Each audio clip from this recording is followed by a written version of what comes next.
నమస్తే. Welcome to I dream. మనతో పాటు ఉన్నారు ఫెడికస్ హోమియోపతి నుంచి డాక్టర్ భరద్వాజ్ గారు. ఈరోజు వారితో మాట్లాడి ఆటో బ్రూవెరీ సిండ్రోమ్ దీని గురించి అడిగి తెలుసుకుందాం. మానవ శరీరంలోనే ఆల్కహాల్ ఉత్పత్తి అనేది దీని యొక్క లక్షణం. మరి ఇలా ఎందుకు జరుగుతుంది? దీనివల్ల ఎలాంటి పరిణామాలు ఎదుర్కోవాల్సి ఉంటుంది? దాని గురించి సార్‌ని అడిగి తెలుసుకుందాం. నమస్తే సార్. నమస్తే అండి.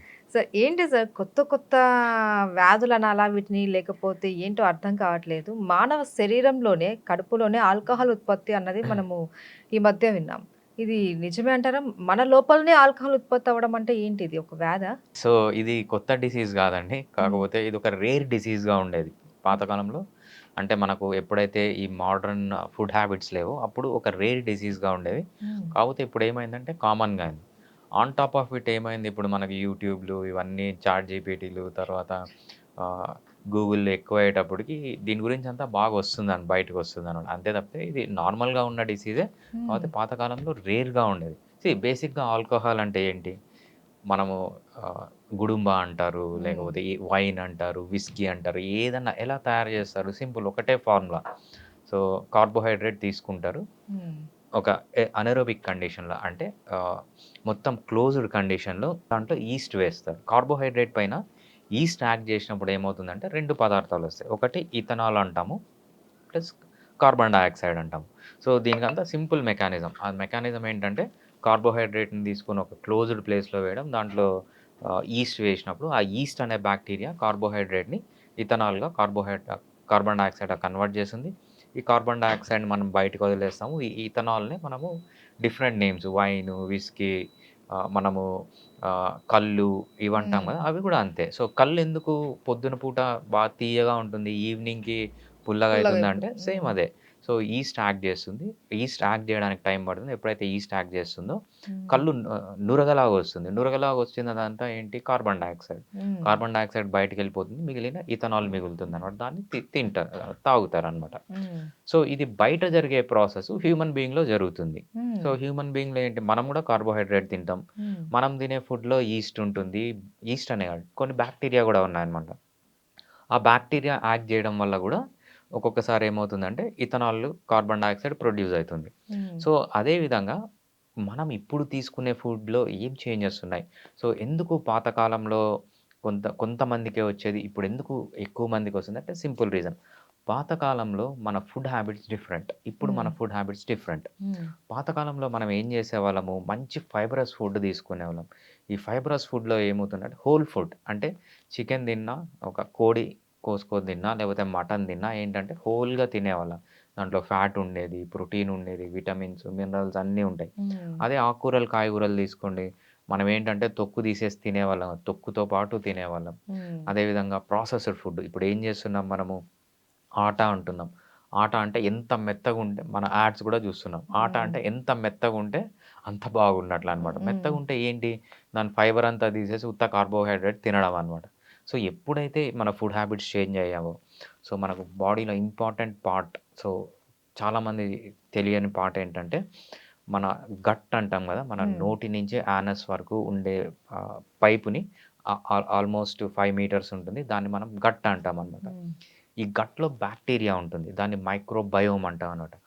ఇది ఫస్ట్ ఎప్పుడు ఎంటర్ అవుతుంది ఒక మనిషికి అంటే పుట్టినప్పుడు వజైనల్ డెలివరీ అయిందనుకోండి. లేకపోతే డిఫరెంట్ టైప్ ఆఫ్ బాక్టీరియా మనకెళ్తుంది. అంటే మదర్ యొక్క వజైనల్ ఏరియాలో ఈ బాక్టీరియా ఉంటుంది.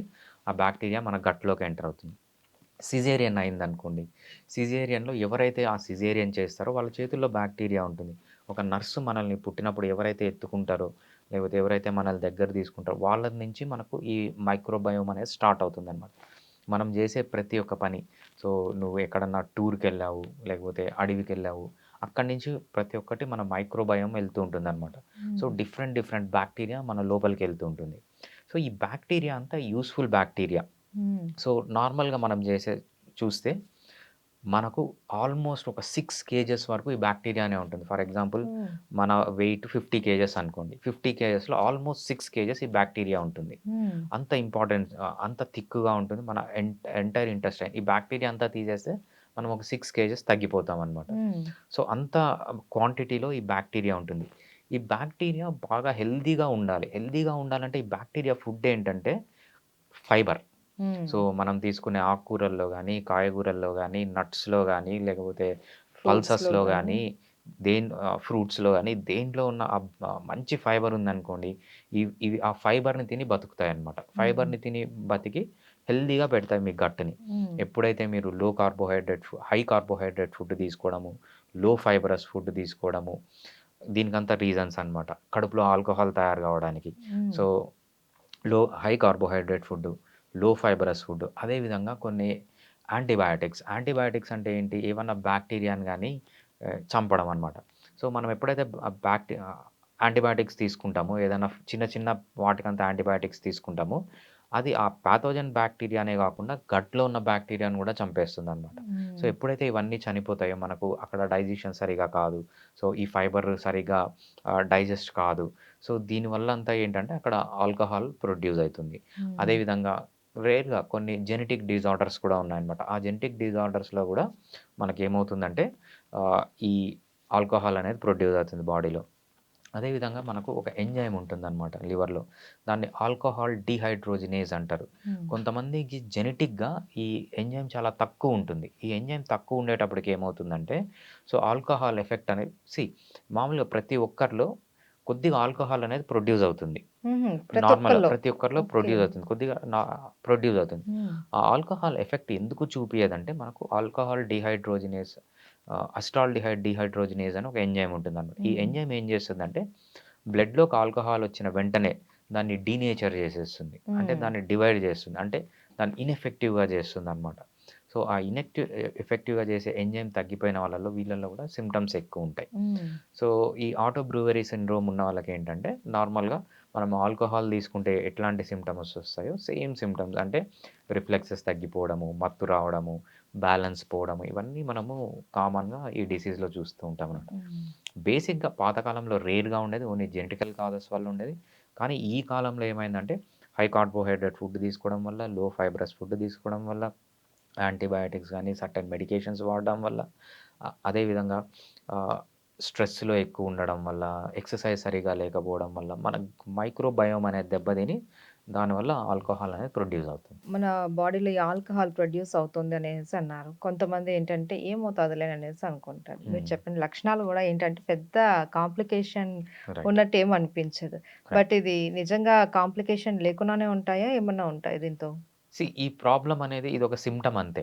సో, సింప్టమ్ ఈ అంతే. సింప్టమ్ రావడానికి ఏంటంటే చాలా కారణాలున్నాయి. ఫస్ట్ కారణం వచ్చి అన్నెసెసరీగా యాంటీబయాటిక్స్ వాడడం. హ్మ్. సో, అన్నెసెసరీగా మెడిసిన్స్ వాడడం. సో, మనం అలోపతి మెడిసిన్స్ ఏది తీసుకున్నా చాలా సైడ్ ఎఫెక్ట్స్ ఉంటాయన్నమాట. ఎప్పుడైతే అన్నెసెసరీగా వాడతారో ఆ మెడిసిన్స్ వల్ల సైడ్ ఎఫెక్ట్స్‌లో ఇదొక సైడ్ ఎఫెక్ట్ అన్నమాట. హ్మ్. అదేవిధంగా మన గట్ మైక్రోబయోమ్‌ని మెయింటైన్ చేయకపోవడం. గట్ మైక్రోబయోమ్‌ని ఎందుకు మెయింటైన్ చేయలేమంటే బాగా జంక్ ఫుడ్ తినడము, ప్రాసెస్డ్ ఫుడ్ తినడము. ఇవన్నీ ఇది ఒక సింప్టమ్. సో, ఎవరైతే ఈ జంక్ ఫుడ్డు, ప్రాసెస్డ్ ఫుడ్డు, అదేవిధంగా హై కార్బోహైడ్రేట్ ఫుడ్ తినడము, అదేవిధంగా హై ఫ్యాట్ అంటే అన్‌న్యాచురల్ ఫ్యాట్ ఫుడ్ తినడం వల్ల వీళ్ళకి చాలా ప్రాబ్లమ్స్ ఒస్తాయి. అంటే హ్మ్. డయాబెటిస్ గానీ, షుగర్ గానీ, విమెన్‌లో వచ్చే 95% of the female related problems PCODs గానీ, లేకపోతే విమెన్‌లో వచ్చే థైరాయిడ్ గానీ, లేకపోతే ఆహ్, ఫైబ్రాయిడ్స్ గానీ, నెపోతియన్ సిస్ట్ గానీ, ఏదన్నా విమెన్‌లో వచ్చే బల్కీ యూటరస్ అంటారు. యూటరస్ చిన్న ఏజ్‌లోనే తీసేస్తున్నారు. ఏదన్నా తీసుకోండి. ఇవన్నీ related to improper diet. Okay. బేసిక్‌గా ఇది ఏమి ఇండికేట్ చేస్తుందంటే you are not sleeping well, you are not eating well. మీరు మంచిగా ఎక్సర్సైజ్ చేయట్లేదు, స్ట్రెస్‌లో ఉన్నారు, మీకు అలవాట్లున్నాయి, ఆహ్, అడిక్షన్స్ ఉన్నాయి. మేబీ డ్రగ్స్ కావచ్చు, ఆల్కహాల్ కావచ్చు, మెడిసిన్స్ కావచ్చు. సో, అది ఇవన్నీ బే కూడా యాహ్! ఎఫెక్ట్ యూ ఆర్ చూపిస్తాయి. నాట్ హెల్తీ అని చెప్తాయన్నమాట. హ్మ్. మరెలా సార్ మనకి ఆటో బ్రేవరీ సిండ్రోమ్ ఉన్నాదని ఒకసారి మనకు తెలిసిందేనంటే ప్రతి రైట్. ఒక్కరిలో ఉంటుందని అన్నారు. But right. ఎవరికైతే రేర్‌గా ఎక్కువగా ఉంటుందో రైట్. వాళ్ళ పరిస్థితి ఏంటి? దాన్ని వాళ్ళు ఎలా కంట్రోల్ చేసుకోవాలి? రైట్. ఫస్ట్ కాజ్ ఐడెంటిఫై చేయాలి. సో, హ్మ్. మా దగ్గరకు ఈ డిసీజెస్ వచ్చినప్పుడు ఫస్ట్ ఏం చేస్తామంటే, హిస్టరీ తీసుకుంటామనమాట. హిస్టరీ తీసుకున్నప్పుడు ఎన్ని రోజుల నుంచి వాడుతున్నాడు, ఏ ఏ మందులు వాడుతున్నాడు. చాలామంది ఫేమస్‌గా చెప్పేదేంటంటే వస్తారు, చిన్న ప్రాబ్లమ్ వచ్చినా మెడికల్ స్టోర్‌కి పోతారు. మెడికల్ స్టోర్‌కి పోయి యాంటీబయాటిక్ వీళ్ళే చెప్తారు యాంటీబయాటిక్ ఇయ్యని. వాళ్ళ ఇష్టం వచ్చిన యాంటీబయాటిక్ హ్మ్. వాళ్ళిస్తారు. హ్మ్. వాళ్ళ ఇష్టం వచ్చిన మెడిసిన్స్ వాళ్ళిస్తారు. సో, ఇదొక కేటగరీ ఉంటారనమాట. కొంతమందేంటంటే కంప్లీట్‌లీ జంక్ ఫుడ్. పొద్దున్న లేసినప్పటి నుంచి రాత్రి పడుకునేంత వరకు జొమాటోలు, స్విగ్గీలు మొత్తం జంక్ ఫుడ్డే.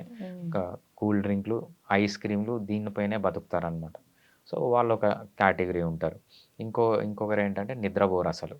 సో, గ్రేట్‌గా చెప్పుకుంటారు. సార్ నాకు 2 గంటలు నిద్ర సరిపోతుంది రోజుకి. హ్మ్. నేను నా బాడీ రోజంతా అంత స్ట్రాంగ్. యాక్టివ్‌గా ఉంటాను. రోజంతా యాక్టివ్‌గా ఉంటాను. ఈ కేటగరీ ఉంటారనమాట. మినిమమ్ 7-9 అవర్స్ నిద్రపోవాలి. ప్రతి ఒక్క మనిషి నిద్రపోవాలి. అప్పుడే హెల్తీగా ఉంటాడు. జంక్ ఫుడ్ అంటే అది స్టాప్ చేయమని చెప్తాం. కొంతమందేంటంటే, ఇంక పొద్దున్న లేసినప్పటి నుంచి రాత్రి వరకు సిగరెట్లు, పాన్లు, గుట్కాలు, ఆల్కహాలు ఇదే చేస్తుంటారనమాట. సో, వాళ్ళకేంటంటే అవి దాని నుంచి బయటికి రమ్మంటాం. హ్మ్. ఇవన్నీ అయినా కూడా వాడికి కరెక్ట్ కావట్లేదంటే అప్పుడు జెనెటిక్ ప్రాబ్లమ్స్‌కెళ్తాం. హ్మ్. సో, అంతా సెట్ అయిన తర్వాత హోమియోపతిలో homeopathy is mainly based on constitutional treatment అంటాం. కాన్స్టిట్యూషనల్ ట్రీట్మెంట్ అంటే జెనెటిక్ డిజార్డర్స్ ప్లస్ వాడు బయట నుంచి తెచ్చుకున్నవి. ఈ రెండిటిని కంబైన్ చేసి మనం మెడిసిన్ ఇచ్చినప్పుడు మోస్ట్ ఆఫ్ ది కేసెస్ మనకు ఈ ఆటో బ్రూవరీ సిండ్రోమ్స్‌లో తగ్గిపోతుంది. కాకపోతే 95% ఆఫ్ ది రీజన్ ఏంటంటే వాడు చేతులారా చేసుకున్నదే. సో, ఇంకొకటి నాకొక కేస్ వచ్చిందనమాట. Auto brewery syndrome. హ్మ్. ఇది ఏమైందంటే ఒక ఫేమస్ డైటీషియన్ మనకు ఆంధ్రప్రదేశ్‌లోనే ఉంటారు ఆయన డైటీషియన్. హ్మ్. ఆయనకొక క్యాంప్ ఉందనమాట. ఆ హ్మ్. క్యాంప్‌లో ఏం చేస్తారంటే వీళ్ళు పోయిన వెంటనే ఆహ్, మా ఫ్రెండే అతను. అతనికి మ్యారేజ్ కావాలి. మ్యారేజ్ కావాలంటే వెయిట్ తగ్గాలి. వెయిట్ హ్మ్. లాస్ కావాలంటే ఆ క్యాంప్‌లో జాయిన్ కాండి అని అది 45 డేస్ కోర్సు, 30 డేస్ కోర్సో ఏదో ఉందనమాట అది. హ్మ్. అక్కడ పోయినప్పటి నుంచి వాళ్ళేం జేస్తారంటే, తేనె, హ్మ్. నిమ్మకాయ జ్యూస్ అంట. హ్మ్. ఇంకేమివ్వరు. పొద్దున ఒక గ్లాసు తేనె, నిమ్మకాయ జ్యూసు, మధ్యాహ్నం ఒక గ్లాసు తేనె, నిమ్మకాయ జ్యూసు, రాత్రి ఒక గ్లాస్ తేనె, నిమ్మకాయ జ్యూసు. అంతే. ఇంతే. హ్మ్. ఇది తాగినప్పుడు ఏమవుతుందంటే, వాళ్ళకి లూజ్ మోషన్స్ కావడం, హ్మ్. ఏదైతే ఇందాక జెప్పాను గదా! మన బాడీలో ఆల్‌మోస్ట్ 6-7 కేజెస్ బాక్టీరియానే అవును. ఉంటుంది. హ్మ్. ఈ తేనె, నిమ్మకాయ తాగడం వల్ల కంటిన్యూస్ లూజ్ మోషన్స్ వల్ల ఏమవుతుందంటే, ఈ బాక్టీరియా మొత్తం బయటికెళ్ళిపోయి హ్మ్. ఆల్‌మోస్ట్ వితిన్ 1 వీక్ వీళ్ళేంటంటే 6-7 కేజెస్ తగ్గిపోతారు. హ్మ్. ఈ బట్ సిక్స్ అది హెల్తీ హెల్తీ కాదేమో. కాదు. హ్మ్. సో, ఈ 6-7 కేజెస్ తగ్గిపోవడం వల్ల వాళ్ళేమనుకుంటారంటే, సో, నేను చాలా హెల్తీ డైట్‌లో ఉన్నాను. సో, ఇంత ఈజీగా వెయిట్ లాస్ అయ్యానని జెప్పి అలా జేస్తుంటారనమాట. హ్మ్. సో, బేసిక్‌గా ఏంటంటే మనకు గట్ మైక్రోబయోమ్ అనేది ఇంపార్టెంట్. చాలా కొన్ని ఆయుర్వేదిక్ ట్రీట్మెంట్స్ కూడా చూస్తుంటాం అన్నమాట. వాళ్ళు గూడా మోషన్ రావడానికి మెడిసిన్స్ ఇవ్వడం ఇట్లాంటివన్నీ చేస్తుంటారు. హ్మ్. సో, ఎప్పుడైతే ఇవి తయారవుతాయో, ఇలా చేస్తారో గట్ మైక్రోబయోమ్ దెబ్బతింటుందో వాళ్ళు మా దగ్గరకొస్తారండి. వాళ్ళకేం చేస్తామంటే మళ్ళీ నీట్‌గా ఎక్స్‌ప్లెయిన్ చేసి అసలు గట్ మైక్రోబయోమ్ అంటే ఏంటి? అది ఎప్పుడు స్టార్ట్ అవుతుంది? ఎందుకంత ఇంపార్టెంట్? దాన్ని ఎందుకు హెల్తీగా మెయింటైన్ చేయాలి? సో, లేటెస్ట్ కాన్సెప్ట్ ఏంటంటే గట్ బ్రెయిన్ సింకింగ్ అంటామనమాట. దీంట్లో ఏంటంటే, మన గట్ ఎంత బావుంటే, ఎంత హెల్తీగా ఉంటే, మన థింకింగ్ గాని, మన ఆలోచనలు గాని అంత ఉంటాయనమాట. హ్మ్. ఎందుకంటే, ఎప్పుడైతే ఈ మైక్రో బాక్టీరియా ఉంటుందో, ఈ మైక్రోబయోమ్ ఏంటంటే కొన్ని హార్మోన్స్‌ని రిలీజ్ చేస్తాయి. న్యూరో ట్రాన్స్‌మిటర్స్‌ని రిలీజ్ చేస్తాయి. ఎస్పెషల్లీ డోపమైన్ గాని, సో, హ్మ్. ఇవన్నీ రిలీజ్ చేస్తాయనమాట. ఇవన్నీ బ్రెయిన్ హెల్త్‌కి గాని, మనము స్ట్రాంగ్‌గా ఉండడానికి, సో, హ్యాపీగా ఉండడానికి యూజ్ అయితాయనమాట. So, okay. ఈ గట్ మైక్రోబయోమ్ అనేది అంత ఇంపార్టెన్స్. డైరెక్ట్‌గా హోమియోపతిలో ఈ గట్ మైక్రోబయోమ్‌తోనే కొన్ని మెడిసిన్స్ ఉన్నాయి. సో, ఆ సింప్టమ్స్‌ని బట్టి మనం ఆ మెడిసిన్స్ ఇస్తే ఎటువంటి గట్ ప్రాబ్లమ్ ఉన్నా గూడా మనము అంటే ఏ డైజెషన్ ప్రాబ్లమ్ గానీ, ఇండైజెషన్ ప్రాబ్లమ్ గానీ ఏవన్నా గూడా మనం చాలా ఈజీగా సెట్ హ్మ్. చేసుకోవచ్చనమాట.